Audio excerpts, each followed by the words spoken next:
Now, after Mary Magdalen had given the disciples the Savior's teaching, they were all going against her because they were jealous. How could the Savior have preferred her to them? The disciple Peter said that these were teaching that were too advanced, that Jesus would never have given them to a woman. And now Peter started questioning Mary Magdalen's character. And we find out where it started, The rumors. He started going around saying that she lied about receiving special teachings. He said that she was doing it to increase her status amongst the disciples. Mary at this point is severely taken back and starts to cry after Peter's accusation. Here comes Levi quickly to her defense, and he points out to Peter that he is a notorious hothead and to stop it, and that he is behaving as if Mary Magdalen was his enemy, and she wasn't. And Levi says, we should all be ashamed of ourselves. He tells everyone that instead of sitting there arguing amongst themselves, they should be out there preaching Jesus' gospel. Because in fact, that is what the Savior had commanded them to do. Had to grab Luna a second because she kept on biting her cage because she wanted to come with me. So, this is Luna. Hello.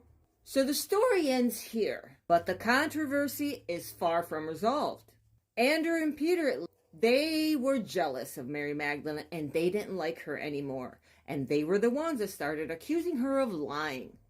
And it was most likely that even the other disciples were fearful of her. They clearly had not understood the Savior's teachings, and they were apparently offended by his preference for Mary Magdalen. How could he prefer a woman over them?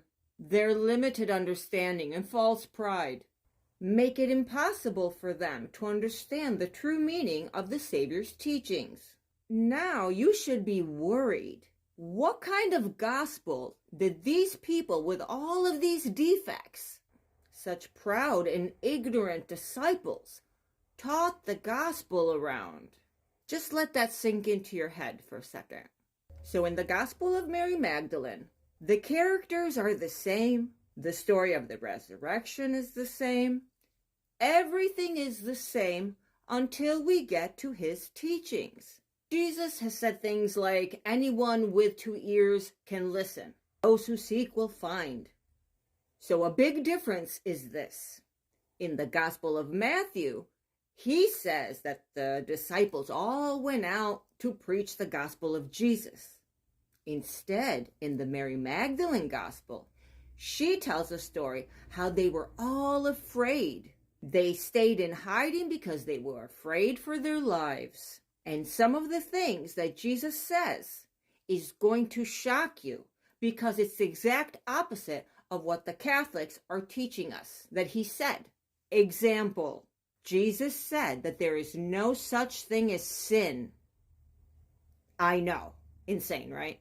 And Andrew then, basically after his death, said that these teachings were strange. So Andrew decided that this wasn't going to be taught around. And the time that the Gospel of Mary was written is when Christianity was new and small. There were many Christian communities spread around the Mediterranean and the Eastern Mediterranean. And there were also cultures that were isolated from each other. They were small enough to meet in someone's home without attracting too much attention. And at first, Christians relied on oral teachings and practices like preaching. They also had rituals of table fellowship and baptism. Written documents were certainly not as important as they are today. And this means that not all of the churches had the same documents and the same stories, gospels, and teachings. And the people who wrote down the first Christian literature lost most of it.